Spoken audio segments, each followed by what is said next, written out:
And welcome back to episode number 29 of Raise the Banner podcast. Tonight it will be, well, at least for the start, Ben and I, as usual here. JR is again a little bit unavailable this week. He's hopefully will be back next week. We will also hopefully be having another guest, Fitzy. I assume Patriots fans. Most Patriots fans know who he is. He's the guy that made those YouTube videos for years and years, and then now has worked his way being part of the New England Patriots. He does some work with WEEI. He'll hopefully be joining us soon. We'll see how that goes. He basically told last I talked to him said he'll be jumping on when he can. I know he has another obligation that's supposed to be ending around 7 o'clock. But we're gonna start us off, obviously, as we wait for him. We're gonna start us off with some Red Sox. Ben and I are gonna do our best not to go into a tangent of where we just bitch about ownership. We do that all the time. We're going to try to just be objective and talk about the Red Sox in preparation for this season. Starting up, obviously, with the injury to Lucas Giolito and the lack of signings, at least at the moment, to fill those spots. Oh, okay. We never mind. You know what? We'll go right into the Patriots because Fitzy is here and ready to go. So I'm going to add him to the mix, and we'll just go right into some Patriots talk. Fitzy there? Hey, what's up, Benny? Ball game. How we doing? Maddie mealtime and old Fitzy Frosty. How we doing, boys? Thanks for having me on the Raise the Banner podcast. Here, cheers to two reasonably successful first days of the Wolf of Ball Street's free agency and running the Patriots, huh? Cheers. Yeah, absolutely. I mean, if Wolf is successful here, that's going to be some good memes and stuff for the foreseeable future. The Wolf of Wall Street, the pictures I see with him with the glowing eyes on social media. Yeah, I kind of like going. I like the. I know. I'm prone to dad jokes, the puns, wordplay, portmanteau, nicknames, and such. But like Wolf of Ball Street kind of works for me because this guy is one of those dudes. The way that he has opened up free agency thus far, in bringing some of what he learned from his dad, Ron Wolf, with the Packers and the Browns. He's one of these guys that doesn't jump in early or overplay or overpay for his hand. It seems a slow, steady course. This is somebody who wants to build for the long haul. And also, my hopes, I know this sounds so crazy considering where the Patriots were and what they did coming over that double dynastic run. But, I'm just kind of excited to have a competent, respectful team I can be proud of this year that gives everybody hope for the future of football in Foxborough. Yeah, I mean, that's kind of it's very interesting to see people's approaches and their feelings about everything that's kind of gone on in the first few days. I've noticed a lot of, okay, we're doing the same thing about Belichick as what we were doing with Belichick. Nothing's changed. All that blah blah blah blah. At the same time, like you said, I think Wolf's earned this spot. He's well experienced. It's not like he was thrown into a position where he wasn't qualified for the job. So it'll be interesting to see how things approach. And like you said, like we saw the report or kind of wrinkle out there that some agents were a little bit almost upset that the Patriots were being hard in negotiations. And I'm like, what are we doing here? Like, we're mad that the Patriots aren't just blindly spending money. No, you know what it is? No, they're upset because, a couple of weeks back on the morning show at WEEI, Gerard Mayo was like, we're going to burn some cash. And then the agents were like, then we're going to be writing some contracts and we're going to take that cash. And now they walked it back a little bit.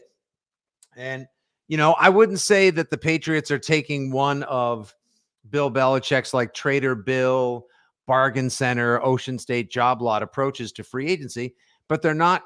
This is not the uncharacteristically aggressive spending spree part 2, the revenge. They're not doing drunken sailor free agent spending. They're coming up with their evaluations. They're sticking to the line. And by and large, it's worked thus far. Like, okay, you lose out on Mac Wilson, but you get a Sione Taki. Okay, basically swapping out A for B. It looks like a good move. Mike Onwenu came back for what is pretty much market rate for a plus level guard / tackle now. I'm in on that as well. And for you mentioned Matt, you mentioned the whole idea of like, people say this is very Belichickian. That's been an adjective that has been bandied about a lot thus far.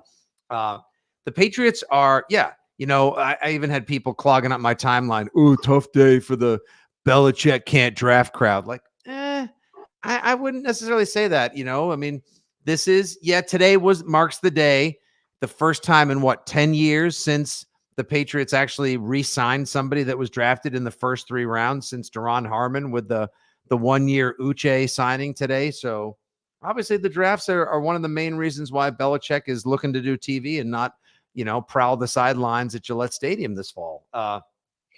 This is a concerted, slow, steady, fiscally sound approach where there's both a season at hand and a long game at play. I'm not talking myself into liking it. I, by and large, like it so far. Yeah, I mean, I think you said it kind of perfectly. The big thing that I've noticed with kind of the general feeling of the approach is people need to recognize that this is not going to be something that gets fixed overnight. It needs to be a long-term approach. And just because we have kind of, 75, 80, 100, whatever it was to start million in cap space, doesn't mean that we need to automatically spend it. But that's kind of where I do want to start is what, obviously we saw the re-signings of the Patriots. We saw Onwenu back. We see Uche's back. Obviously they brought back a few others, and then they've kind of scattered a couple lower end guys. What's been whether it's re-signing or signing someone new, what's been your favorite move so far? I think my favorite move so far, Jacoby Brissett's solid. It's super unsexy. I sort of likened it last night when we were on the radio and the signing came through.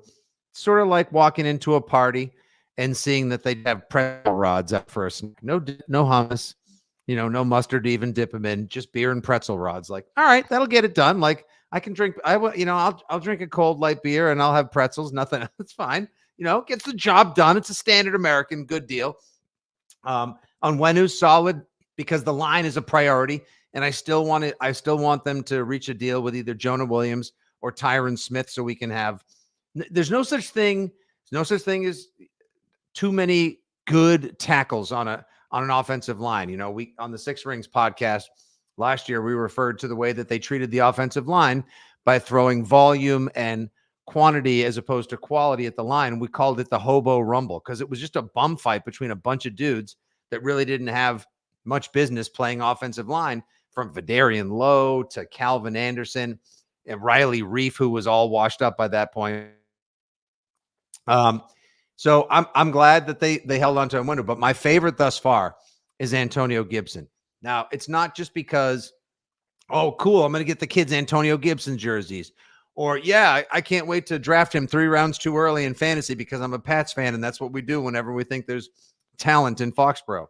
It's more about the fact that you can see that Van Pelt and McCartney and the guys running the offense along with, with Wolf and Highsmith, they see that there was a need. The Patriots have not been able to address that wide receiver running back hybrid role that was so integral to the offense for over 2 decades, and they haven't replaced it since James White, broke his hip in September 2001 in the first of 2 really terrible games for Mac Jones against the Saints in Foxborough. So they went out and got somebody. He's 25. All right, so he suffers from a little bit of the fumble rooskies. We'll have to clean up an Isle Gibson. But as far as like doing the things that they need on offense so that Van Pelt can have that Chubb and Hunt thing going on again with Ramondre now and Gibson, this kid is good between the tackles. He's fast AF. He was a wide receiver at Memphis and is still learning the running back role, basically. Soft hands, good pass catcher, and he's a super good pass blocker. So if you need him to stick around on pass pro on 3rd down, if he tries to leak out for a pass, make sure you chip somebody or pick up the blitz. That's what this guy does. So this is a solid, this is how you build a competitive, if not winning football team.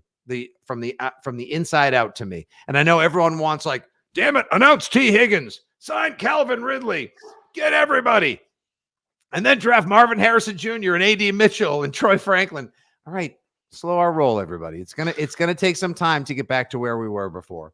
But I love that. I love that Gibson signing. How about you guys? What's been your favorite thus far? Yeah, Ben, how about you? You can go first.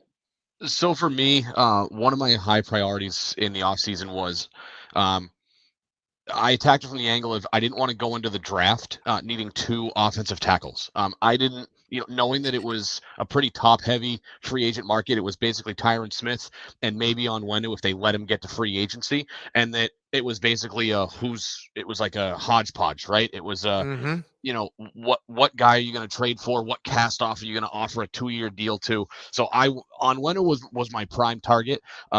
I was a little nervous. I'll fully admit, I kind of wrote off them bringing him back when Landon Dickerson landed a $21 million a year deal to play guard. And then I'm blanking on the guy's name. The Dolphins, I think, gave a Robert guard. Hunt. Thank you. Yeah, Robert Hunt. Holy smokes. By the way, what a deal for that guy. 5 years, $100 million? Yeah.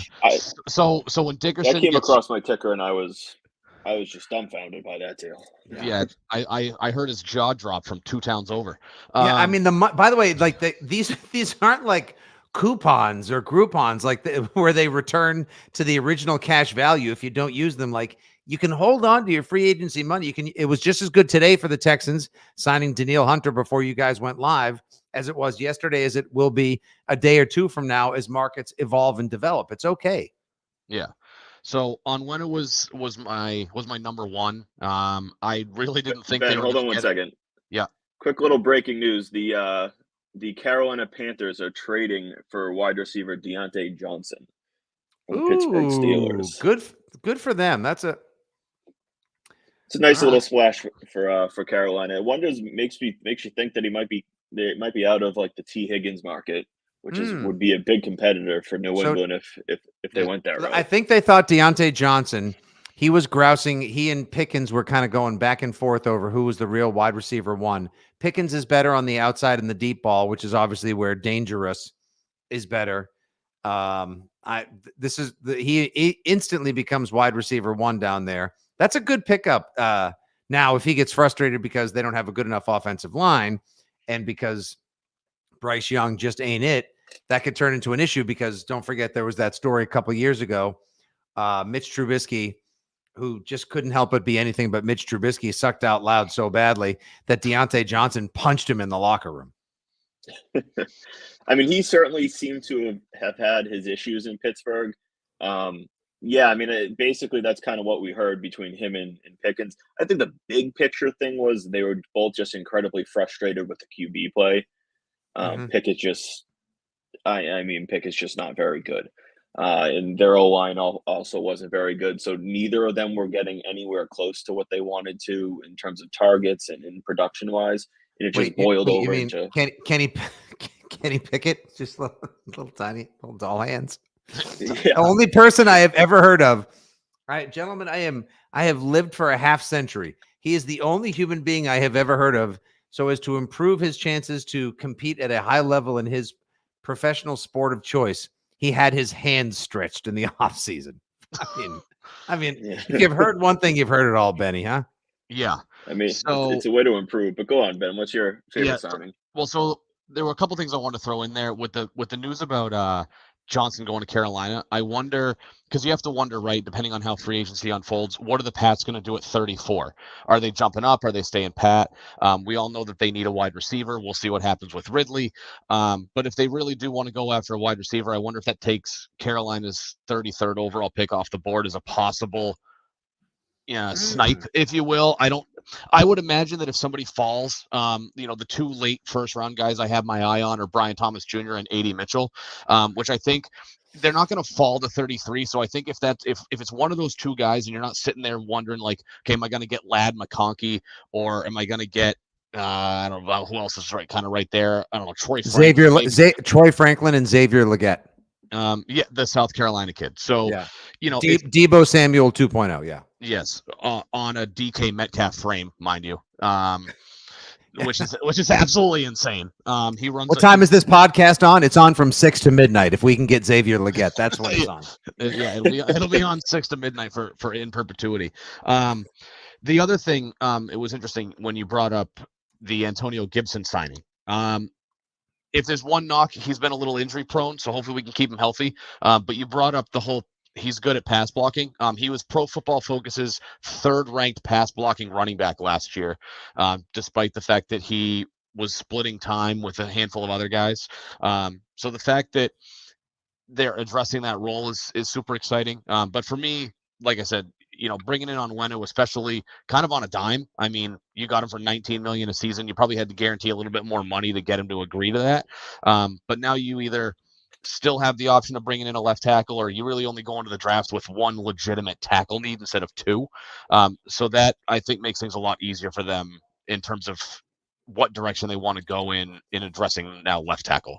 Right. And, show me on the game plan where having like three really good tackles, if you decide to play Onwenu at right tackle, you sign Jonah Williams or Tyron Smith, and you have a core of four as your swing, as opposed to the horror show that was Vidarian Lowe, who I say was almost as responsible as Mac Jones and Bill Belichick for the, tire fire that was the 2023 offense. Why not have what's wrong with a surplus of good tackles? Right. Back in the day, when Jonas Gray would run for 240 yards on a Sunday night game, and you were like, who the hell is Jonas Gray? You'd have Cam Fleming coming in as a third tight end / sixth offensive lineman, and you would just push some bitches around like that. Yeah. And that's how the Patriots, you guys, I know both of you know this. You've watched, everyone in this room has forgotten more about football today than a lot of folks that we hang out with probably know to this day. That's how it's so boring. I know everybody wants no look passes and a flick of the wrist at the goal line and 60-yard bombs and elite speed and the next Justin Jefferson. But when Alex Van Pelt said during that introductory Instagram message, I believe in the fundamentals of running the football, and running the football wins football games. He had a good thing. He and Stefanski had a great thing going with that Chubb and Hunt combo of having pass catching running backs who weren't afraid to take it between the tackles and could do everything that your offense needed. And then you lull the defense into a false sense of security at the line. And then you start trying to win your battles over the middle and outside the numbers. I think that's what you're going to see. And if they can't find their guy, in free agency to start winning outside, then you go to the draft. Calvin Ridley, by the way, I think is 1010% playing his hand in favor of the Jags. All those reports we saw today that, they would only owe Atlanta a third-round pick if he signs his deal with the Jaguars as of 4:01 p.m. on Wednesday. I would bet dollars to donuts that that's exactly what he's doing, because he believes in a better quarterback in Trevor Lawrence over Brissett. Okay. He knows what his role is there. He's already set up and established there. If the money's comparable and he's living in no Taxonville, if you will, why would he change things up just so he could go be wide receiver one where there's shifting winds and a shifting quarterback at play in New England? Yeah, I mean, big picture for me, just, I guess, reverting back a little bit, Onwenu has to be kind of the biggest signing for me, kind of what you guys both said. People want to underrate the run game on both sides of the ball, but when you were talking about the idea of drafting Jane Daniels and Drake May, what's the most important thing put the weapons aside. The most important thing is a good O-line and a good run game.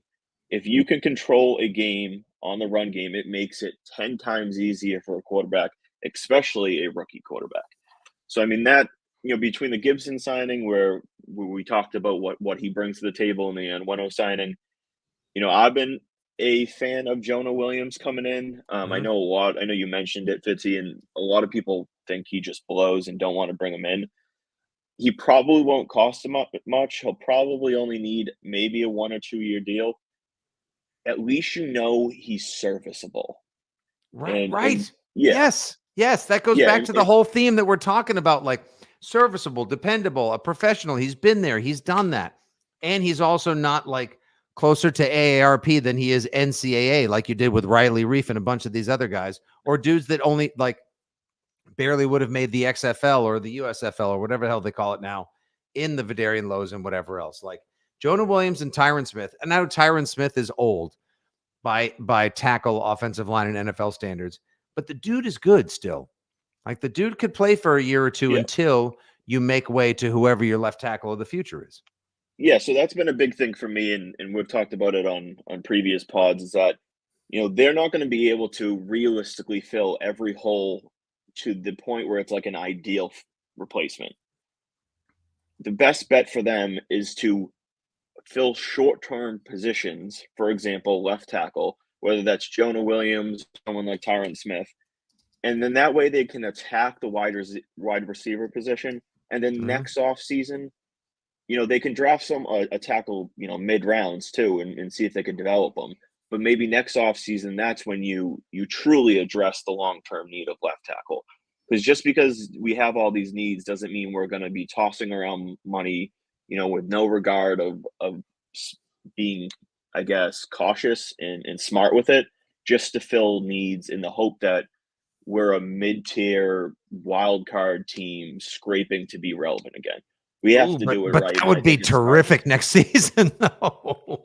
coming off of 8-9 and 4-13, like, wouldn't you guys just love knowing that the Patriots are never outclassed really in any game, that they're never going to get boat raced, as Rich Eisen likes to say, that they're never going to get full throttled, embarrassed, and that you're not going to be watching like you're not going to have Bailey Zappi turn the ball over like on 3 consecutive drives like he did against Buffalo. You're not going to have Mac Jones back foot an interception in Frankfurt that basically seals a meme that will never die for Robert Kraft, his fate, and Bill Belichick's fate halfway across the world. To see a team play really good defense.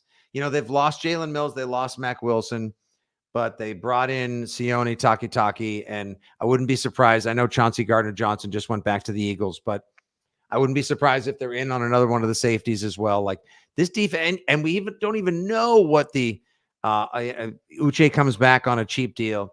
Who knows what the unearthed potential of Marte Mapu is. Like this defense is going to be good. The run game is going to be good. They're going to lean on it hardcore.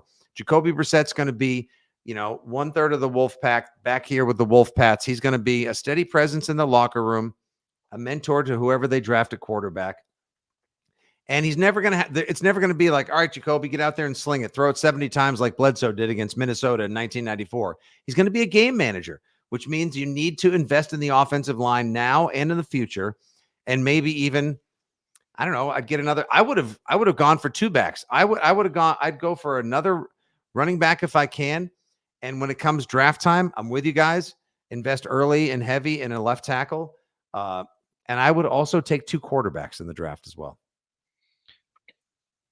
Yeah, so I was going to say, like, my hope for the year, right, is I just want good competitive football. If they can win 9, 10 games, I mean, I really haven't, dived deep into the schedule yet, but if they can win 9, 10 games and, like you said, not get blown off the field, have meaningful games early mid-season, and 60 minutes, quality 60 minutes of football. No one, like you said, no one's expecting Jacoby Brissett to light up defenses and put 40 on anybody.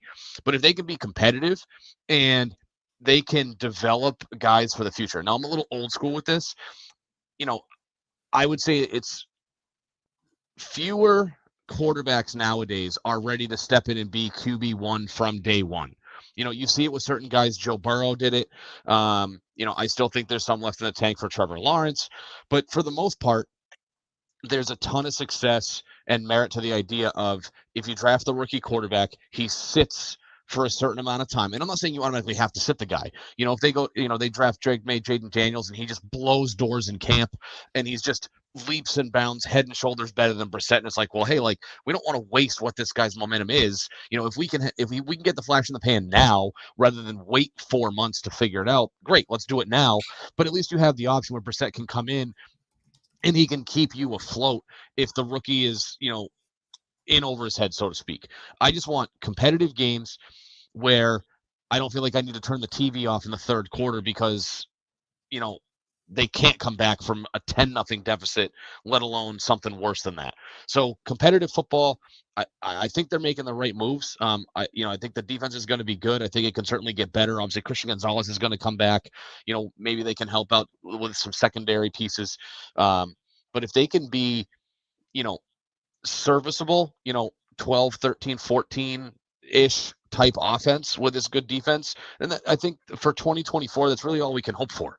And then, 2025 is really when you kind of kick the door in and say, now we're handing the reins over to the young quarterback, and maybe you can add some weapons, and the offensive line is already in place, and that's the time when it's like, okay, like the Buffalo Bills need to move over because we're taking the division back. Yeah, and you may also you could strike gold, like you said. Like Mac Jones didn't have that great a challenge ahead of him, and certainly had a different mindset and state of confidence back in 2021 when he beat out Cam Newton on the famous day where Cam had to go visit a doctor, broke protocols, and Mac stepped in, lit it up, and then it was his job forevermore until things fell apart. Cautionary tale. Hey, kids, probably not a good idea to put a defensive coordinator as your reverse engineered offensive coordinator in the second year of your developing first-round quarterback's career. But maybe you could hit lightning in a bottle. You could find like 2012, a third-round Russell Wilson steps in Seattle and just wows everybody all throughout camp, lights up the preseason, takes over, and never looked out of sorts, never looked overwhelmed by the moment, never sort of looked like, oh boy, they better game manage this kid. They don't want to damage his confidence. Maybe it happens. Yeah, right. Maybe it happens. And if you invest $8 million in Jacoby Brissett to have a floor, to have a safety net, so that you don't have to worry, like, okay, the worst we're going to do, it's like, okay, guys, we're going to go out. All right, at least if we go out for, some food at 12:30 on Friday night after the game and a couple of beers. All right, the worst we can do is our favorite local diner. Great. That's great. So Jacoby Brissett is the diner. Jacoby Brissett is like a reasonably high floor. That's fine. Now, maybe there's a bar, our favorite bar is open and and the kitchen's still open. Who knows? Maybe you find a Sonic. I doubt Chick-fil-A is open. That's fine. Or your favorite pizza place. That's okay. Oh man, I kill for Sonic after a couple on the road home. But like, that's great. And if it's Drake May, I think we can all probably agree that it's going to go Williams, Daniels, May at this point. Is that how everyone here feels? Yeah. So that's actually kind of was going to be my question for you: is how do you see number 2 going? What are your thoughts on number 3? And if it's QB, who do you like more between Jayden Daniels and Drake May? Oh, I definitely like Jayden Daniels more, but I don't think he's going to be there. I think Washington has already played the athletic North Carolina quarterback game. They literally have the previous version of Drake May, the Drake May bot 1.0 called Sam Howell. That one came off the factory line a little early, so that one didn't work out so well. They've made some improvements to the model, some software and firmware and hardware improvements. It should be better now, but I'm sure they probably feel burned by that. So unless Adam Peters, who's made his way over from San Francisco, and who knows what the hell he thinks. He might be like, oh no, Sam Howell took the most sacks in the NFL last year. We are trading back to someone who wants to jump up. We're going to take a tackle. The chaos theory could be invoked on April 25th. Who knows? I like Daniels more. I don't know if that's going to fit. I don't think he's going to be there. There's a slight chance. I continue to try to wrap my mind around what Drake May is going to be like, all the nicknames they're in. Is it going to be May Day for the Patriots? Come what may the force be with you, all that jazz. He looks good. He looks good. Is that how you justify your preferences of what memes and 1,000%. Are you kidding? It's all about that. Are you kidding? 1,000%. May offers more options. Yeah, May and we have Mayo. Could be, who knows? But like, I wouldn't be surprised also too if the Giants try to go knocking on the door with somebody, because they obviously want to get rid of the corpse of Daniel Jones as quickly as possible. Brian Daboll was able to do so much with Josh Allen up in Buffalo. If Drake May is supposed to be like the next Josh Allen or is a Josh Allen type, it wouldn't surprise me if they try to jump up there and get him. But if you get this guy, like, unless he shows up and shows out like you were talking about, Ben, earlier, and blows everybody away in camp, and you clearly see he's the best fit for the job, then slow play your hand with him. You could also convince me trading back with 3, getting more picks, because they only have like 7 or 8 picks in this draft, getting more picks taking multiple receivers, Michael Penix, if they truly believe that he's legit and can sit for a year behind Brissett and develop, I'll take a tackle, 2 receivers, and Michael Penix as opposed to just Drake May. But, then again, as I say on the radio, I am often the lone resident of unpopular Patriots Take Island. But, the view is nice. For me, one of the biggest things that I've kind of become pretty strong on is if they don't go quarterback, I don't want Marvin Harrison. And it has nothing to do with Marvin Harrison himself. Okay. He is an outstanding wide receiver prospect. But if they just say, Daniels goes 2, we don't want Drake May, the value that they can get to trade back way overshadows, in my opinion, what they would get in Marvin Harrison. So again, Marvin Harrison, I think, is an outstanding prospect. He's going to be very good. But if Denver comes calling and they offer 12, 2 more firsts, and maybe they're second this year or second next year, like I rather 3 firsts and more than just Marvin Harrison, because like we've talked about, this team has multiple holes and it's going to be a bit of a process to get back to contention. Yeah, I mean, what if Marvin Harrison though is like the next Megatron? Ooh. I'll take the risk. I don't want to say that I don't like Marvin Harrison because he's an outstanding prospect, but if they don't like May, I think the value of what teams are willing to offer for 3 is just going to be so over the top, where it's, you could trade back to 12 and get a really good football player and then have 2 more firsts probably at least in future years, where you can then say, okay, we took a step forward, even if it's Brissett this year, and we're building, and now we have a shit ton of assets in the next couple of years to continue to add, to the team. But personally, I'm on the take a quarterback range. I like both Daniels and May enough where I think they're both worthy of the number 3 pick. I'm a little higher in May than you. I really like his upside. The Josh Allen comps, I use them. Josh Allen's a bigger arm and a bigger player, so I kind of put him more towards a cross between him and Herbert. I think that's really his upside, is it could be that good. It's just going to come down to, like Ben said, if draft him, and if he's not ready, sit his ass on the bench for the entire first year. I don't care.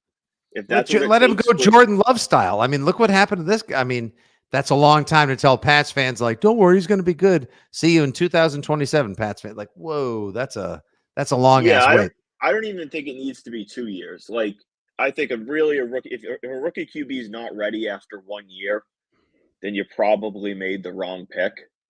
Obviously, Love was a unique situation because of Rodgers. Like, when you have Aaron Rodgers there, you'll push him along the line and start him later in his career if that's what it takes to keep Rodgers there.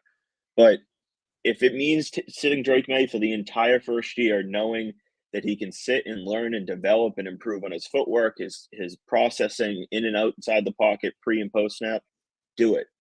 Like, Pats fans need to recognize that this is not a 1 year fix. It's all about the long term, and if it means another 7-9 season next year, like, so be it. Like, but that would be a market improvement over 4-13. That's the crazy thing. If they go 8-9 next year, it's not going to be like, oh shit, we missed the playoffs again. It's going to be like, hey, I think these sons of bitches are actually on the road to redemption. How about this? We got a football team here, boys. Yeah, we just need a couple step forwards. But I know you obviously got to hop off soon, so I'll finish it up with the wide receiver position. Obviously you kind of made your thoughts on the Calvin Ridley, where I think Ben and I are kind of in a similar boat, where we kind of just think he's going to end up back in Jacksonville. Yeah, I'd bet on. I would do what Calvin Ridley did when he shouldn't have, and I would bet on that. What are your thoughts? Like, so let's assume Ridley is not in play. Are there any other free agent wide receivers that you're particularly high on, or that you like and would like to see them get? Would you like to see them turn to the trade market? And then how do you value, let's say T. Higgins is there. What are you willing to give up to get someone like him? So I think Ridley, like I said earlier, is back to Jacksonville, and that's that. T. Higgins is going to cost you pick 34. So there's your second round pick. And I know he's the proven commodity, whereas A.D. Mitchell or Xavier Legette is not. The idea that you can get somebody and have cost control for 4 years, whereas you'll have to pay, I guarantee you, T. Higgins' agent is going to be like, cool, you want to trade for T? That's great. It's going to be 4 for 90. We'll start the dialogue there. We prefer 4 for 100 just to get the deal done. We won't block the trade at that point. We'll be happy with that. Like, you got to pay for a wide receiver 1, and he may give you Devontae Parker plus for a couple years. That's great. Yeah, I would prefer they draft at that point. If they don't get Ridley, again, like I said, I don't think they will. At that point, just draft a couple of receivers. And if anything else, I had reported on the Rich Keefe show on Monday night, and then Doug Kyde corroborated today at the Herald that the Patriots had been in contact with the Chargers, and that Keenan Allen and Mike Williams, among many other players on the Chargers, as Jim Harbaugh don't get me looks too happy. Yeah, who would you be in on? I am Keenan Allen is one of my favorite receivers in this league, and I'll be quick with it. He's older. He would be a rookie's best friend. Oh, best friend. Preach, Matty C. Preach. The dude needs to wear a mask and gloves and like a smock to the football field every week, because he is a surgeon as a route runner. He is so good. And look at that bounce back year he had last year at age 34, for God's sakes. The dude was awesome last year. Yeah. I think he's what, 31? Yeah, like he can last, and great route runners in this league last. We've seen that with, I think the best example is Adam Thielen. Adam Thielen, everyone kind of thought was, he's 31. You're correct. That's over the edge. Yeah. Around 30, 31 years old, and he's still trucking along. He had a pretty damn good season last year in Carolina, which in what was a terrible offense. Keenan Allen, if he can stay healthy, will have another 2 to 3 at least really good seasons. And he's a guy that I just said it before the pod, I would much rather them, if they say Ridley's gone, let's turn to the trade market.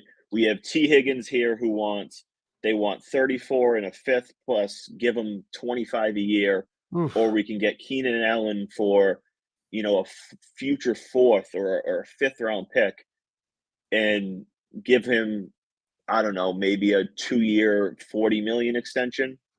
Give him 2 for 30. Give him 2 for 30, because he's already coming in on an $18 million deal. Mike Williams is going to come in on he's got $17 million left that he's owed. Mike Williams would cost you less. Keenan probably would cost you a little more, even though he is older. But man, like you nailed it.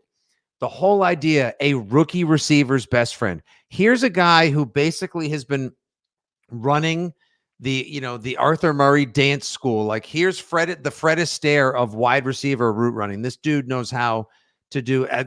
Revis even talked about how that was one of the toughest guys to cover back in the day, young Keenan Allen, because his footwork was so good, and you'd have to try to figure out a way to run his route for him, because if you give him a step, he's done and you're cooked. I love that. I would even take, if the Chargers were like, look, we got to get out of cap hell. Just give us the 6th round pick you got for Mac Jones, and we'll give you Mike Williams. I know Mike Williams spends as much time on the shelf as the elf, but you've got big and fast and dangerous. There's somebody that's going to always be accounted for. Right now, there is still nobody on this offense that a defensive coordinator or a head coach is going to lose sleep over or has to game plan for or around. If you add Keenan Allen or Mike Williams on the cheap, now suddenly maybe we're stretching things out and opening things up a little bit. So Kendrick Bourne's not the wide receiver 2 that Patriots fans tell me he is?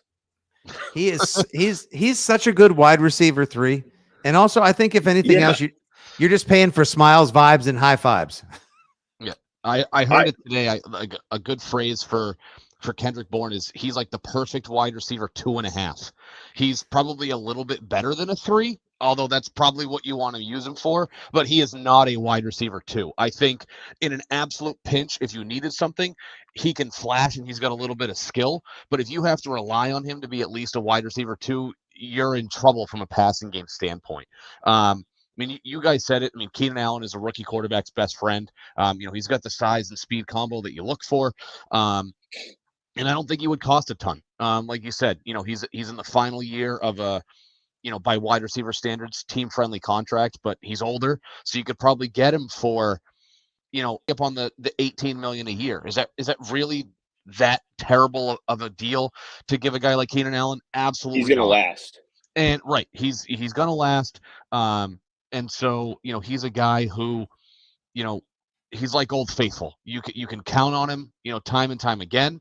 And that would be, I mean, it's not a guy that I would say was on my radar, but if they could somehow figure that out, if the Chargers are like, hey, like, Herbert's young, they're probably gonna, they could very well easily go wide receiver at 5. I think Neighbors or Bowers really fits that offense well if they can get him high.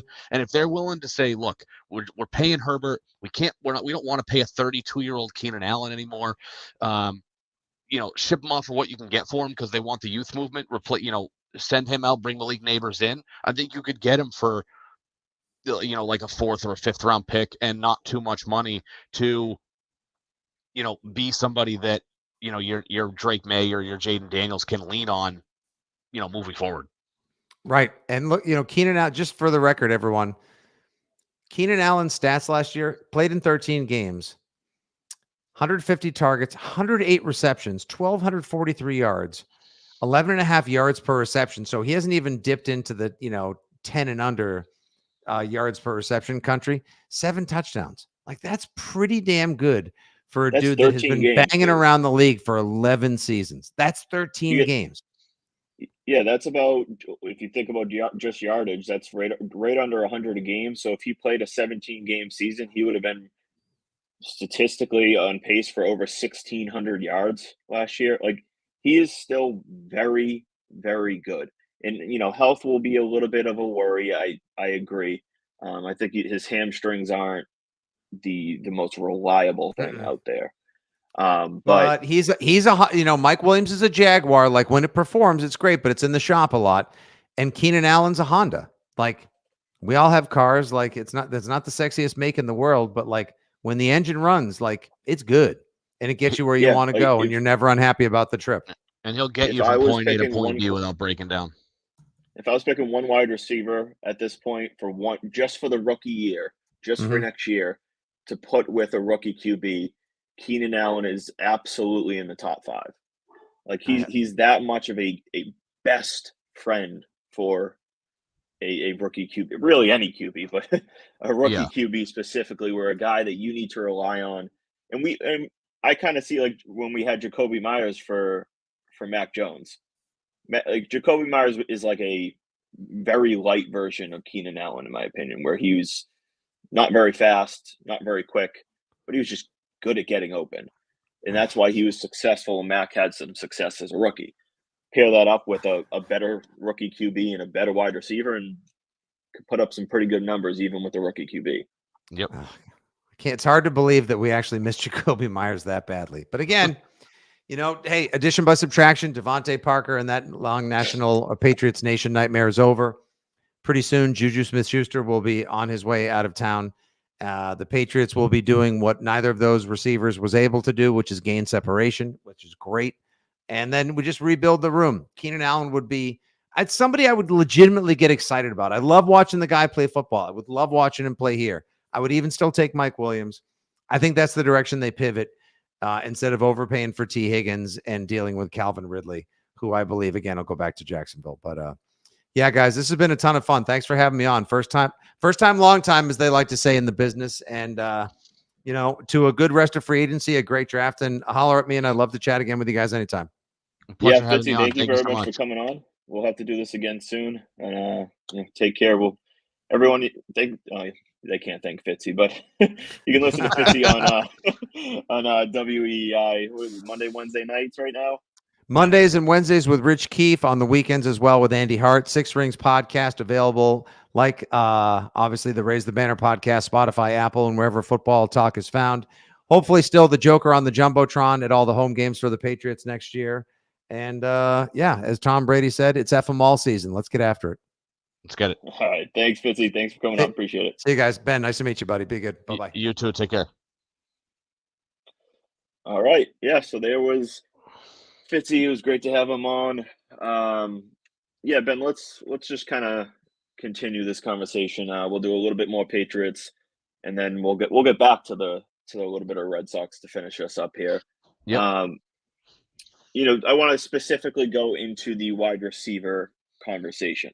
I know we're kind of on a similar boat. We're both all in on Ridley, not because we think he's a clear cut, bona fide number one, but because his price range will be reasonable, maybe a slight overpay, but he's a talent that this team desperately needs, like Yes. desperately needs. So my question is to you. We just talked about what to do if Ridley is not there. Is there any other free agent guy? And I know I asked you about Marquise Brown specifically before the pod. Is there anybody that you like to bring in?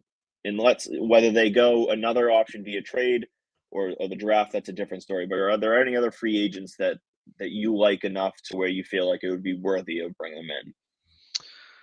So I guess really no. I mean, Marquise Brown is a guy that I would certainly target. I and I don't even know how hard I'd really go after him. Reach out and say, hey, we have a need. This is what we're willing to offer. What do you say? I don't think this is one of those snap decisions where, if you ultimately lose out on Ridley, which, I'm in that camp. I think, he's waiting until 4 o'clock in 1 second in order to sign that Jaguars deal, so that he wants to be there, and he's more than happy to do right by them, so that they don't have to give up a second round pick. They just give up the third round pick to Atlanta. I don't think this is one of those snap decisions where if they lose out on him, they all of a sudden start picking up the phone and calling people and offering them above market value because they're like, oh my God, we didn't get a wide receiver. The top three guys never hit the market. Now we have to trade for T. Higgins and pay him all this money. I don't know about you. We've talked about this kind of off the record. Higgins, to me at least, is kind of that, like, he's a bottom tier wide receiver one, if that makes sense. I He's just kind of struggle to trust him as being the one. And I don't know if that's because I'm in the mirage of him with, Jefferson there and all that, you mean or, Chase. in some of the games where I looked up his numbers without Jamar on the field, games that Jamar's missed.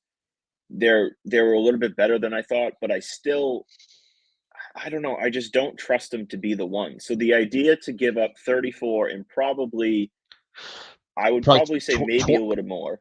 Yeah, probably. Well, and I don't know as if it would be, and it would really depend on the contract. I mean, I know obviously, what we would pay T. Higgins in a new extension has no bearing on what the Bengals would want to accept in a trade, right? But you figure the starting point is pick 34. Whether it costs, an additional fifth round pick, who really knows? But for me is, I do like the talent a lot. To me, he's I know I said like Bourne is a good like wide receiver 2.5. T. Higgins is almost like a wide receiver 1.5. He's not a bona fide true number one. I would say that he's probably near that, like, he's a fringe wide receiver one. That's why I said kind of like the bottom of that tier one wide receiver one Mhm. type list. He's certainly a high end second tier wide receiver type of two guy. Um, I really think that, they're better off if, whether it's moving up into the late first for a guy like Brian Thomas Jr. or A.D. Mitchell, you can get somebody who they're not T. Higgins right away, but you can get somebody who's cost controlled, especially if you jump up into the late first. You have the option of having them for 5 years. Now, granted, the fifth year is going to be a lot pricier because you talk about fifth-year options, but I mean, I'd be fine with Marquise Brown. He doesn't, he's like maybe like one step up from Bourne.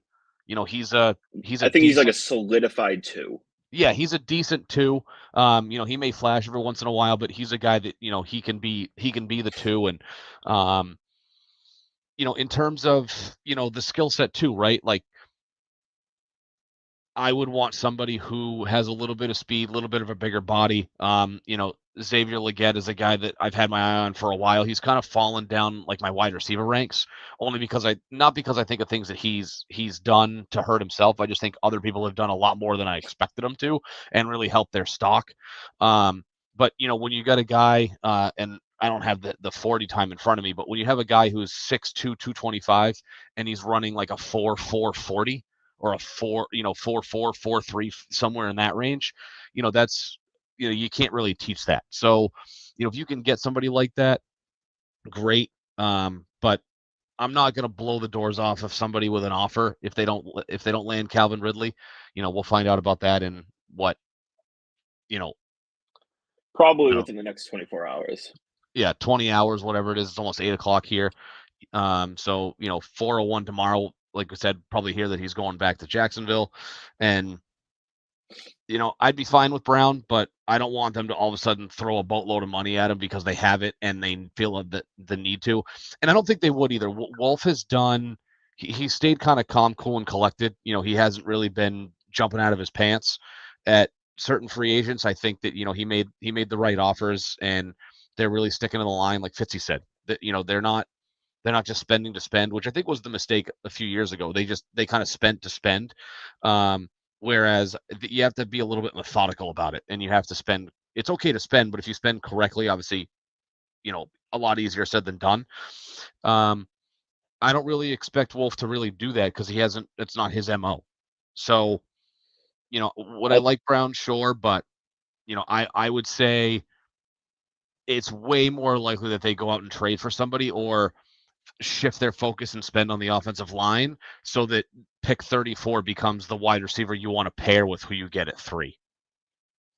Yeah, and I think, and I brought this up, if Ridley does in fact go back to Jacksonville, I posted about this, that the idea of maybe going to Marquise Brown and saying, okay, listen, like the draft class is loaded this year, your market clearly isn't what it should be.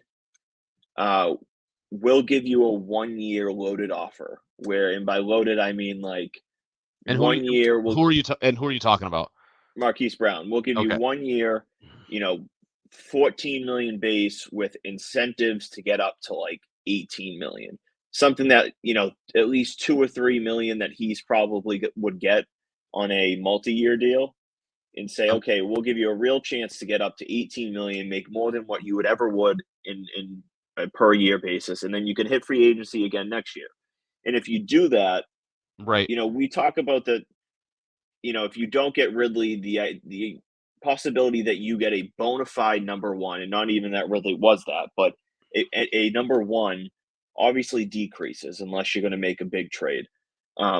Marquise Brown, while he's not a wide receiver one, would come in and provide, and this is assuming you're going rookie at 3 or right, whatever, that he's at least a guy that is good, like actually good. He's not a 1, he's a solid 2, but he's a legit 2. He's not a Kendrick Bourne 2 where he's correct. actually a wide receiver 3 and everybody just wants to tell themselves that he's a wide receiver 2. Yeah. Marquise Brown's a legit 2. So going Yeah. in and bringing him for 1 year and then saying, we'll reassess next year on both sides of this. Maybe it's a marriage that can work long time, but the Pats get someone reliable for a rookie, and then they're not locking up money long term to a guy that Brown's kind of that guy where it's like, he's good. Do I want to commit 3 or 4 years to him? Kind of maybe not type of deal. He's like the prime overpay type of guy where teams will give, a 4-year, $65 million contract and regret it after year 1. Yeah. So I was just looking up his numbers while you were talking. So he's a little on the smaller side, but I don't like that's less my concern. So he just completed his 5th year. The Arizona Cardinals picked up the 5th year option on his rookie contract. So he is going to be, he's 26 now. I don't know when he turns 27. It is later on this season. So if you could get him, on a super short-term deal, I mean, his 5th year option, granted, we're talking about a 5th year option, was 13.4 million. He got hurt, so the number I think actually dropped. It says that they only paid him $5 million in cash, despite the fact that it was a 5th year option, which is supposed to be fully guaranteed. But I think because he got hurt, it was a different situation. Not all. I don't know if there was just, it wasn't fully guaranteed even with an injury clause. But I think that and even if it's a little bit more, say it has to be a $15 million deal, for a solid wide receiver 2. I mean, that's not bad money for a solid wide receiver 2 on a prove it deal where he can go back to, on a prove it deal, he can go back to free agency at 28 and try to cash in. Even if, maybe it's even a 2-year deal where, kind of like what they did with JC Jackson. They cut him to save the cap space, but they would have had him on the relatively on the cheap for 2024 if he kind of stepped it up, but they let him go because he didn't really perform. Even if you do like a 2-year deal for Brown where it's like, hey, if you perform, it'll be worth it for you to stay here for a second year. But if you don't perform, then at least the team's not going to be hamstrung. I think you're better off on a 1-term deal, which gives them the option to prove it and go get a legitimate long-term deal for the next offseason. But the more I think about it, if they don't address wide receiver in like anymore, right? And I'm not saying that even if they do, it changes plans at 34. But if they don't address wide receiver at all, and they say they pivot to offensive line, I think that they're more than happy to take somebody either early second or jump up into the late first. Somebody like Baltimore. I think if you jump Baltimore or jump Buffalo, you can probably, say you jump up and you trade up with Arizona and you jump up to 27 because you know that, A.D. Mitchell or Ladd McConkey is not falling out of the first round. I think that, I think the Pats they're showing us that that's a realistic line of thinking, that they're going to be more content to shift their focus to the offensive line and say, hey, these are the guys that we think are going to be there in the late first. And if they're there, we've got a couple, we've got some feelers out and we can pull the trigger on a deal where we can jump up, between 4 and 8 spots and go get a first round wide receiver. And now we've got a legitimate talent, to pair up with Daniels or May. And we also control them for 5 years if we want to. Yeah. And that's, the control is something that I'm very big on. And like we've talked about the whole idea of trading for T. Higgins, or whether it's, before Pittman got extended with Pittman or Ayuk or someone like that, where, look, if we got breaking news 5 seconds from now that said the New England Patriots have agreed to trade number 34 overall pick for T. Higgins, and they're agreeing to a 4-year, $100 million extension, am I going to be upset? No. Like, I'm going to be happy in the sense that they brought in a legit talent at wide receiver. Yes. Doesn't mean I'm going to look at the deal, unbiasedly and say it's a quality deal. I'm going to say I wouldn't have done that deal, but I'm still happy to have the talent there. And like you said, control sorry, go ahead.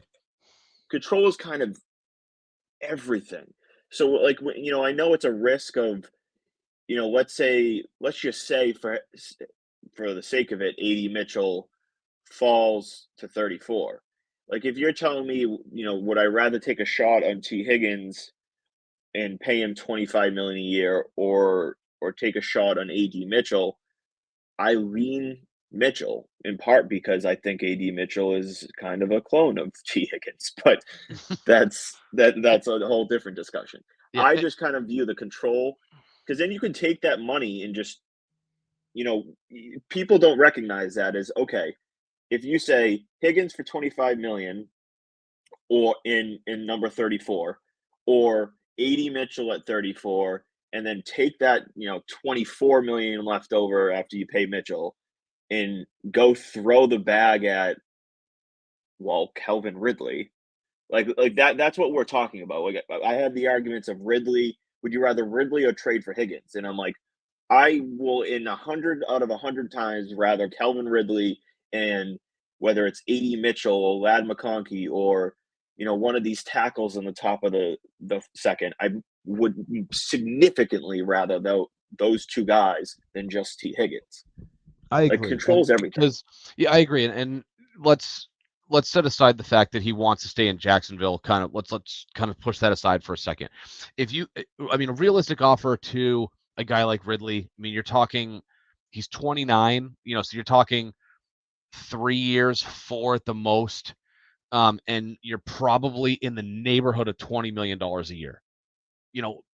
give or take, right? But that's probably the ballpark. So I get that T. Higgins is younger. He's 25, if I'm not mistaken. So I get he's younger, but the control is the same. And we brought this up last week when Cattles was here, that Ridley isn't really like, his legs are more like a 27-year-old because he's missed time due to I think he was banged up a little bit, missed a couple games, but obviously he missed time because of the gambling issue. And so you're getting him in a different situation. Yes, he's 29, but his body's not 29, right? And you're going to get him for less money than T. Higgins. He's already proven that he's I would say mid-tier wide receiver one is probably his ceiling. He's not that far removed from, really, really productive years in Atlanta.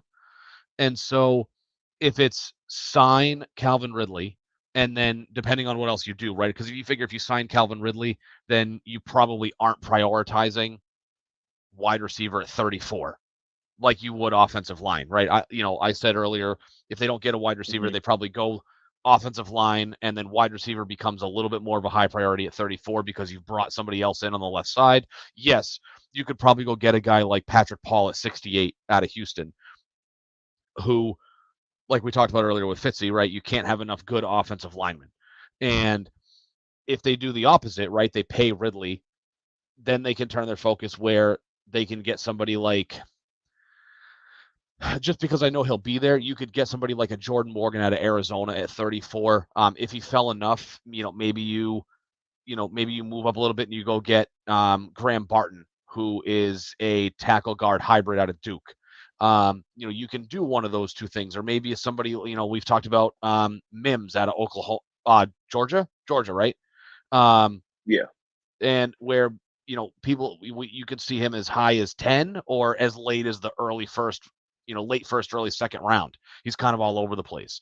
So, it's, if they can get Ridley and then address tackle, or, at late in the first, early in the second, you can still go get a guy. You could probably, in the early third at 68, you can go get a guy like a Brendan Rice or a Jamari Thrash or a Ricky Pearsall type of talent who is a solid slot guy.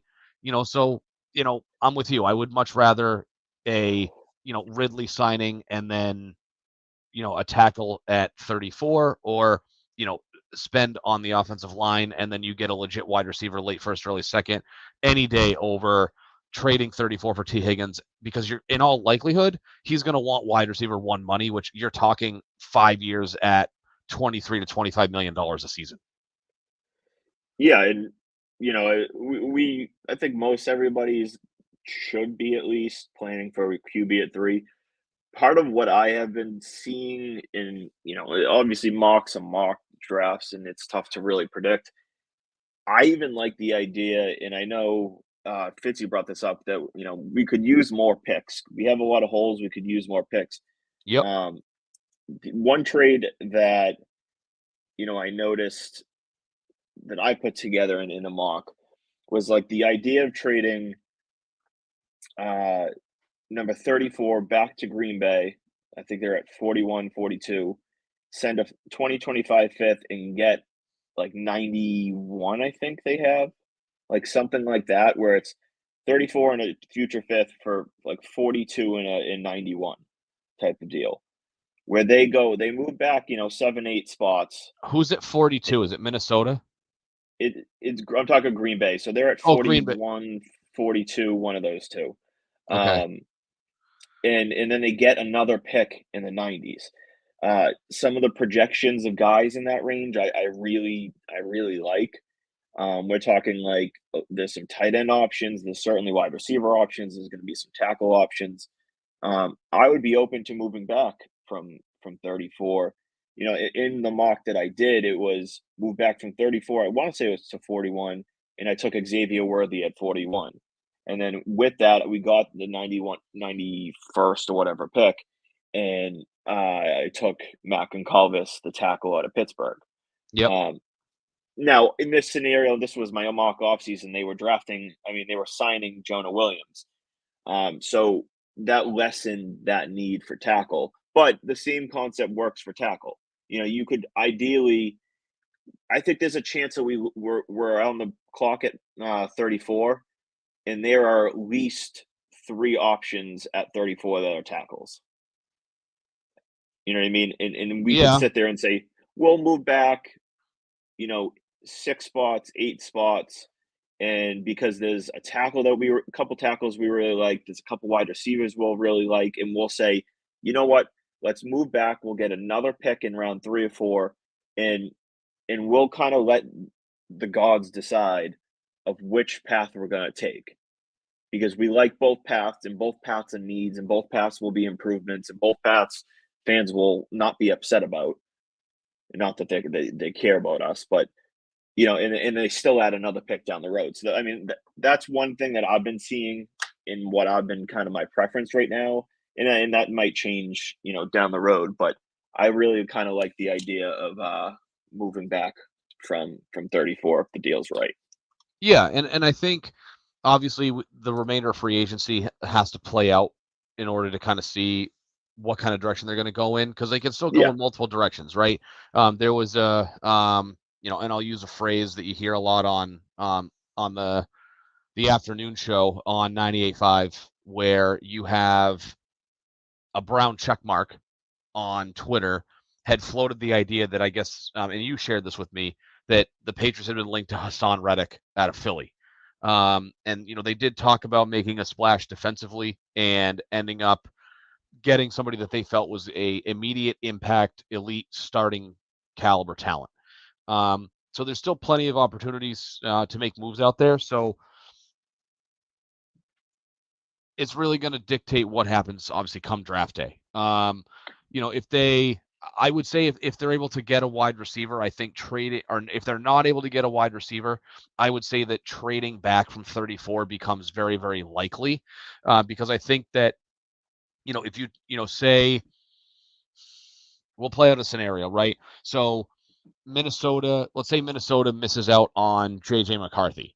The top the first 3 quarterbacks go 1, 2, 3, and say, the Broncos end up trading up somewhere, and they trade up and they take JJ McCarthy. So now a first round quarterback is really off the board for Minnesota. In all likelihood, the next kind of 3 guys, however you want to rank them, Nix, Rattler, Penix, are all going to be in that late to mid second round tier. If they're really high on one of those guys, say it's Michael Penix, I could see Minnesota making a move up, where if the Pats are like, okay, well, we like, these second tier wide receivers, we really don't have a favorite. We'd be happy with any one of them. I could see them moving back and taking a Xavier Legette, a Xavier Worthy, and Troy Franklin might be there. I'm not sure. But then getting, whether it's that kid out of Pitt, or if you're really high on Patrick Paul out of Houston, like, you could do so much. You could still get your wide receiver and your tackle, and you still have pick 68, where maybe I think a guy that I haven't seen him mock to the Pats a ton, but the edge rusher out of UCLA, Murphy is his last name. I could, they need an edge rusher, so maybe if they do that, maybe they pull a rabbit out of the hat and they surprise us all with who they pick in the 3rd round. Yeah, I mean, big picture, I know I've been very vocal with this to you, and just saying it, that the Pats fans need to recognize is, first of all, we need to not go into this draft, no matter what they do in free agency over the next 6 weeks, expecting them to take like 7 straight offensive players. Like, it's just not going to happen. They No, may go the first 3, but like, we need to be realistic that like the idea that they're going to go, QB, wide receiver, tackle, running back, tight end, tackle, guard, another QB, another, like, it's just kind of unrealistic. yeah, But yeah, I mean, just looking at like the options at 34, like if we're sitting here and we're saying, okay, at number 34, like, let's say AD Mitchell and McConkey are gone. Do we want to take one of these top tackles? Do we want to? I don't want to say reach, because I hate the word reach, but like, do we take a Troy Franklin, or a Roman Wilson or a Keon Coleman or Xavier again, or do we move back into like the 40s? We still have a plethora of options at wide receiver, and then we add another fourth round pick in the 90s, low 100s, mid 100 110s, whatever, and we take another shot. Take another shot at wide receiver, draft two of them, or there's your excuse to draft two tackles, or you have another example, another position where you can fill a need. And we'll wrap up the Patriots talk. One other comment that I know that came up in my head, we talked about the idea of addressing the running back position long term and making sure we have a good run game. Don't be surprised if the Patriots take a running back fairly early in this draft. What's fairly early to you? I wouldn't rule out 68, but I think like 103 is the pick they have. 103. Yeah. Yes. I would not rule that out. I would not rule that out whatsoever. To create another addition to the run game. The reality is Stevenson's 26 already. He's entering the last year of his contract. Next offseason, the running back position is going to be a huge need. It's going to be a huge need because I don't see them paying Stevenson unless he's willing to come back on like a 1 or 2 year deal, a reasonable money. So running back's going to turn into one of the bigger needs on the team. And so I wouldn't, one name that I personally really like is Braylon Allen out of Wisconsin. So that 103, 137, those two picks, I just don't be shocked if they go running back in the middle of this draft. And people will turn their heads and say, "Oh, that's not a big need." Like we've talked about that this is not going to be an overnight fix, so the reality is they just need a hit on picks. And I know the running back position's a mixed emotion, mixed bag position of people judging it, but they just need a hit on picks. Yeah. And the hope is that we talked about this. I don't know if we've brought it up on here, but I know we've kind of talked off the record about their philosophy change on how they're going to evaluate and rank their big board, where it's not going to be the way that it was in the past. That it's a shift, and what that shift is, there's some speculation about what it might look like, where it tends to lean more towards best available, and the quote unquote like fit aspect of it is not necessarily as prioritized as it once was. Yeah. Get talent. Right, talent. And there's something to be said about that. Obviously the team needs a ton of talent. And there's more work to be done, but I would almost lean that if you take the best available player, especially at skill positions, right? We talk about how offensive linemen have incredibly high floors, and they're the safest, arguably the safest players to pick in the draft, and they certainly don't move the needle. They're not sexy picks by any stretch of the imagination. But if you're best available, if you're looking to add skill positions and you have a guy that if your options are, okay, we can take AD Mitchell at 34, or we can trade back to get somebody like Roman Wilson at say they trade back to Minnesota. I was just looking it up. So Minnesota, if you were to trade back with them, you'd realistically be getting 42 and 100 are their next two picks. So you figure if you're going to trade back, that means you can still get your you can probably get a Xavier Worthy or a Xavier Legette or a Roman Wilson type of player. But then are you really going to sacrifice? Like, in my opinion, I think AD Mitchell is, I think he's my 5th ranked wide receiver.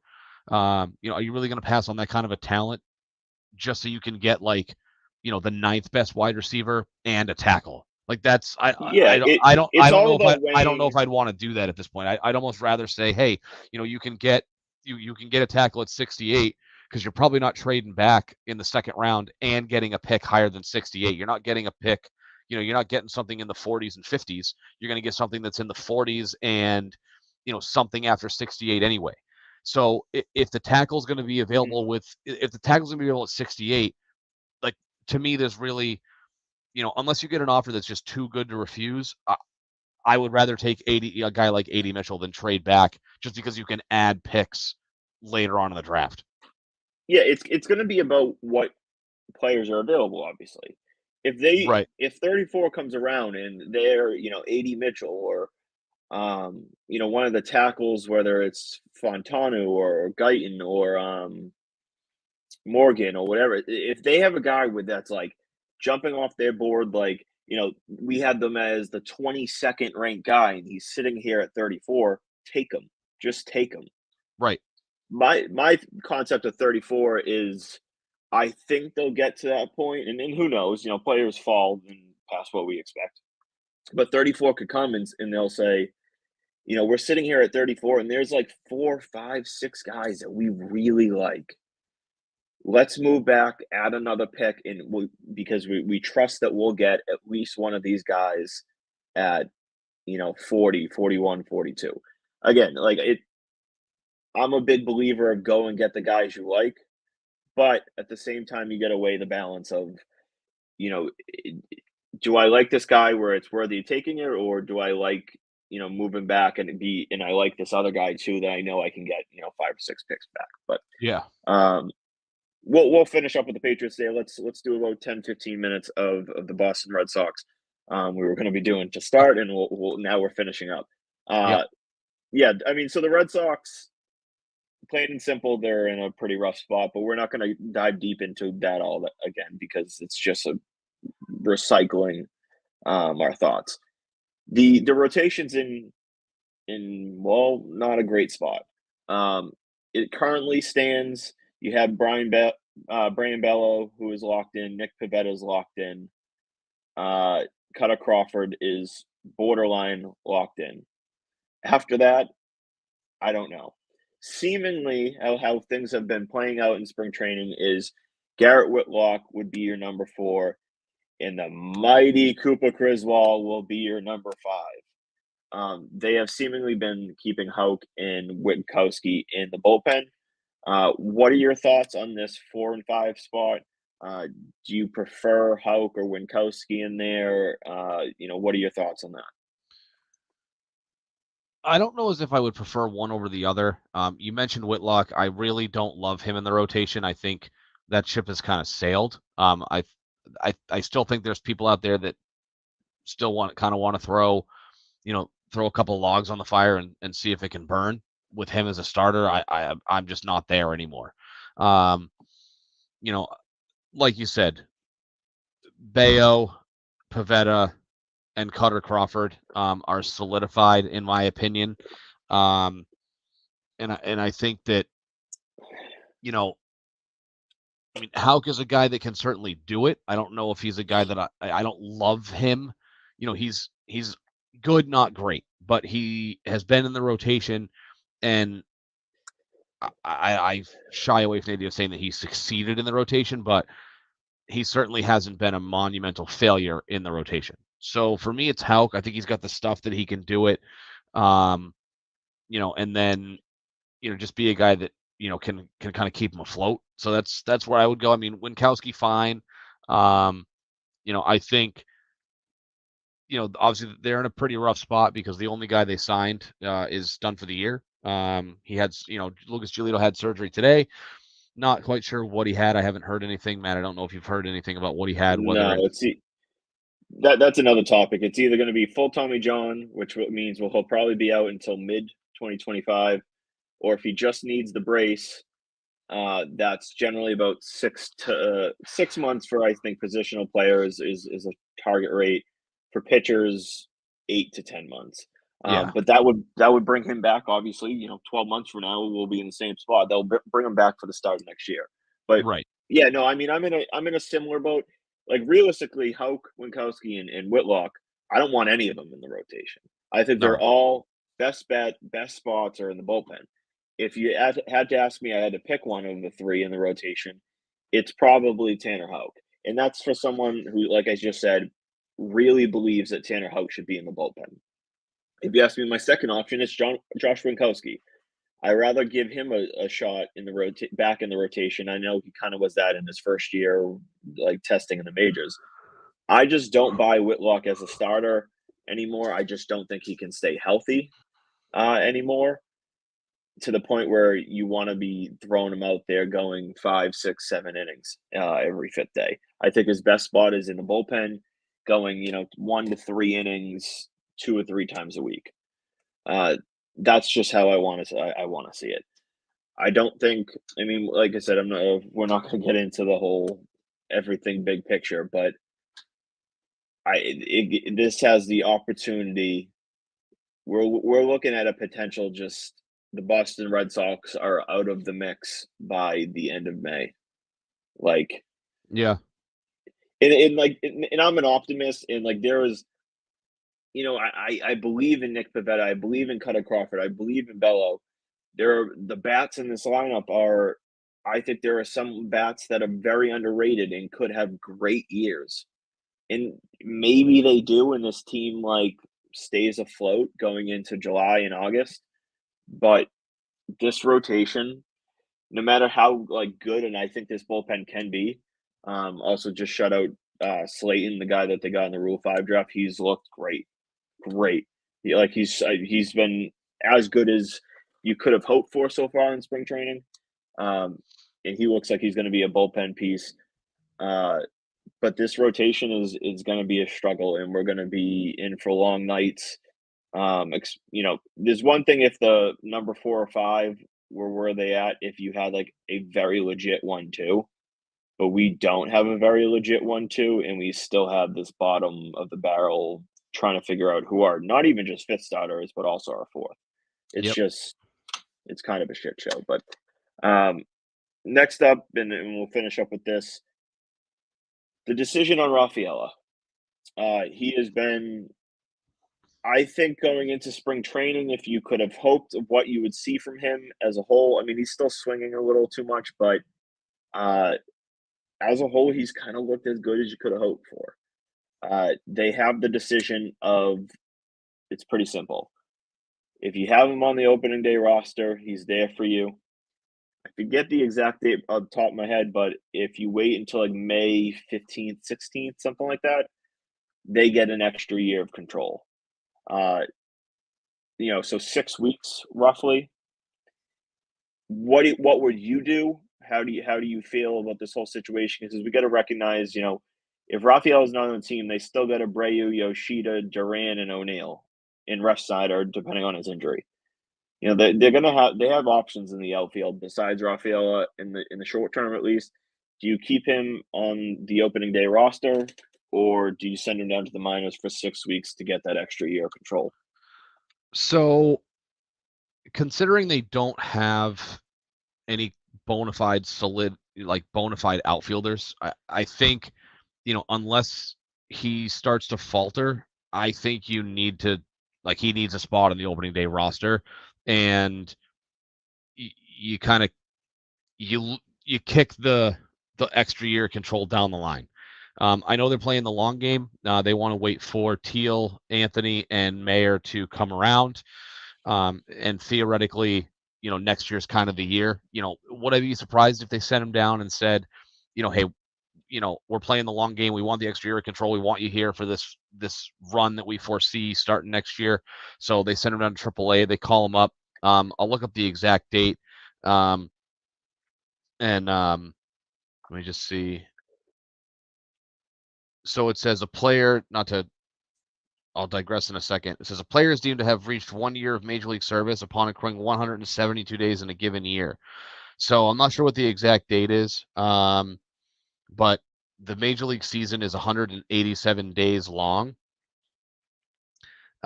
So he would have to miss, 15 days of the regular season, or 16 days of the regular season. It's mid-May for whatever reason. I don't know. So maybe, is that the Rule 5 date? I know that there's a second date. Yeah, I forget the exact reason, exactly how it works, but yeah, it's mid-May. I want to say the 15th or 16th of when it would gain the extra year of control. But I mean, if you asked me 3 weeks ago, I would have said to keep him down, let him go, and I still kind of lean that way. but I'm much more in the middle now where he's shown like I don't know if I think you kind of need to keep him up for morale points, but I mean, they he's done nothing other than accepting a plan to, not accrue a year of service. Then I don't unless he comes to you and says, or is agreeable to the idea of that extra year of control for the roster. I don't see a benefit to not keeping him. well, it's really just first of all, I mean, it's up to the Red Sox in the end. Like they get to do whatever they feel is best, but I mean, it's really just comes down to that decision. If they feel like, he's going to be up here, but he's only going to be playing like 50-60% of the games because we got to get these other guys at bats too. Like, is it worth losing a year control for him to play 2/3 of the games, whatever it may be? I don't know like that. They have to make the decision of if Rafael is going to be up here, he needs to be a full-time guy. Like he needs to be Yeah, I would have. playing 80 to 90% of games in center field. He's your center fielder for the foreseeable future. Like that needs to be the plan. If he's gonna be on the roster and he's playing 50% of games Then you're and you wasting him. lose, yeah, you'll be losing a year of control for him to come play over 6 weeks, like 20, 30 games. That would be moronic. Just absolutely moronic. Yeah, I think So I if mean he that's make, kind of what I it's think, gonna come down. I think if he makes the roster, he's your starting center fielder. I don't think he makes the roster in any other situation. I think, for your outfield, based on what I think is best for the, defensive alignment, I think it's Rafael in center, Duran in left, and Tyler O'Neill in right. It allows you to DH Yoshida primarily. But I think, it keeps him fresh. Obviously, he's going to have to play some games defensively, some innings defensively out in left field. He can spell Duran every once in a while. He can spell O'Neill where you put Yoshida in the left and you maybe kick Duran over to right for a game. I don't know. I just don't think because if you don't call him up, I'm sorry, if he doesn't make the big club, then you're almost forced to put Duran in center, which I don't think is a natural fit for him. I mean, he was fine last year defensively. I don't think he was bad, but I don't think it's a natural fit for him.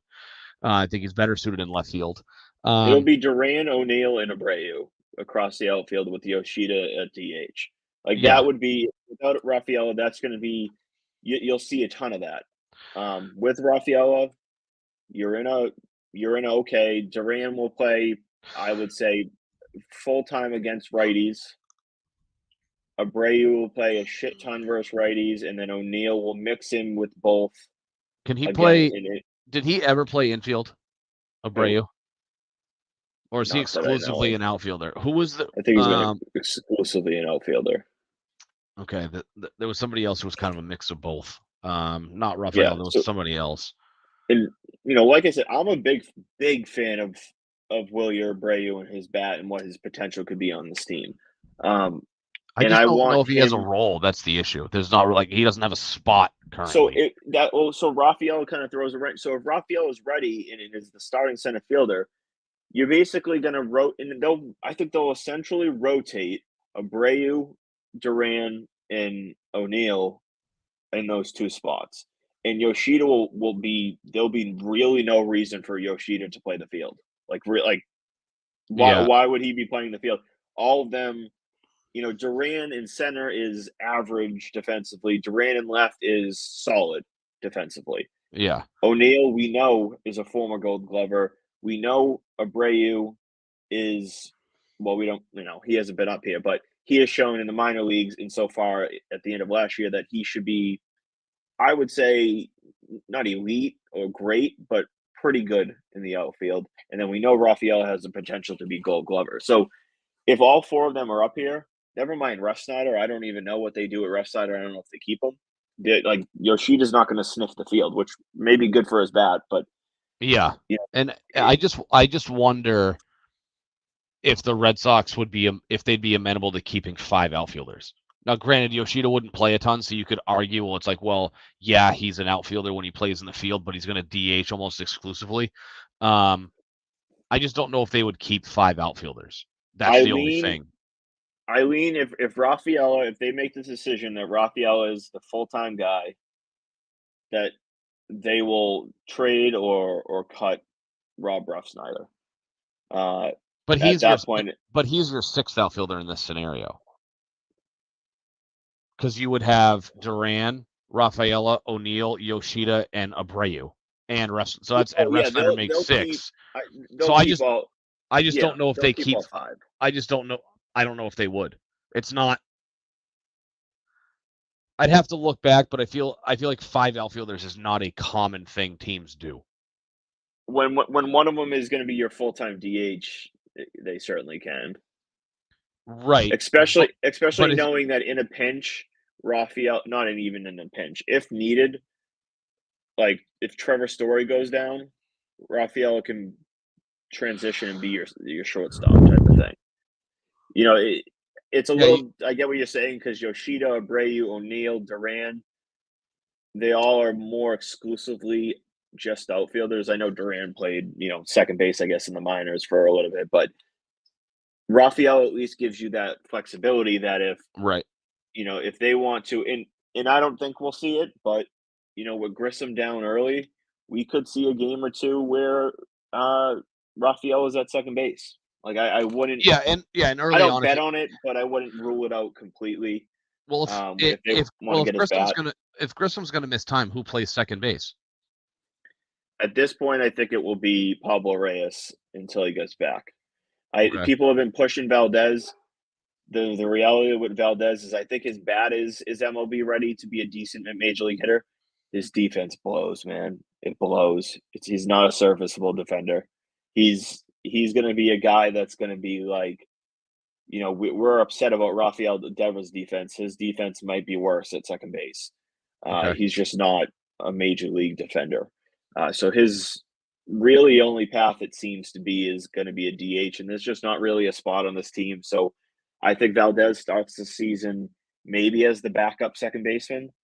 And then when Grissom's up here, he goes down to the minors, and it's just kind of that. I would be in support of dumping Valdez while they still can, and I would even bring Nick Sogard, who's like a utility 4A type guy, up to be the backup as well, because I know he's at least good defensively.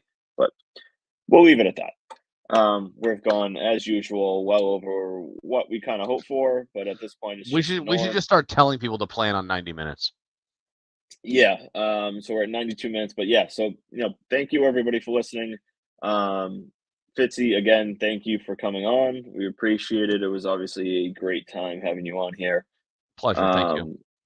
Yeah, we've had a good couple weeks, good couple guests with Nick Cattles and Fitzy. We'll be back next week. Hopefully JR can join us next week.